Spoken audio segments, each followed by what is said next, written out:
নমস্কার বন্ধুরা, আমি অঙ্কিতা। তোমাদের সকলকে আবারও স্বাগত আমার মা দিদা রান্নাবান্নার পেজে। আজকে আবারও হাজির হয়েছে একটা নতুন রেসিপি নিয়ে। আজকে তোমাদেরকে দেখাবো কিভাবে বাড়িতে তাড়াতাড়ি করে দই বড়া বানানো যায়। তো এখানে আগের দিন রাতে ভিজিয়ে রাখা বিউলির ডাল ছিল, সেটাকে মিক্সিতে ভালো করে বেটে নিয়ে এই যে দেখা যাচ্ছে সেরকমভাবে বেটে নিতে হবে। আর তার মধ্যে সামান্য পরিমাণে খাবার সোডা দিয়ে দিতে হবে এবং তার উপরে কড়াইটা আগে থেকেই সাদা তেল গরম করতে দেওয়া ছিল।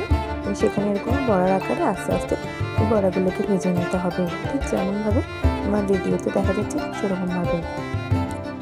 এবার বড়াগুলোর একটা পিস মোটামুটি ভাজা হয়ে গিয়েছে, তো এবারে এপিট ওপিট করে ভালো করে বড়াগুলোকে ভেজে তুলে রেখে দেবো।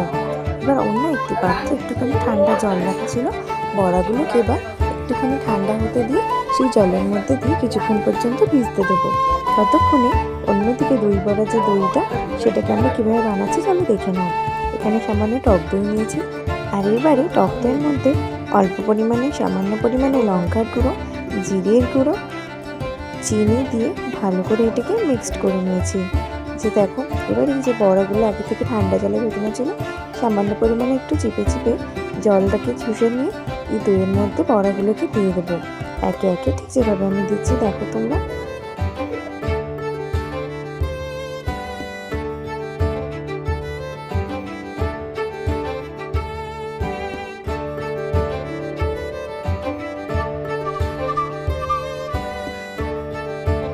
বন্ধুরা, আমাদের দই বড়া কিন্তু তৈরি।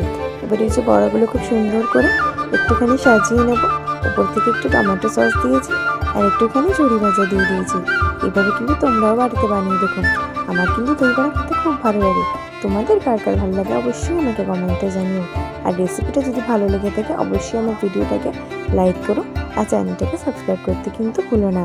Thank you.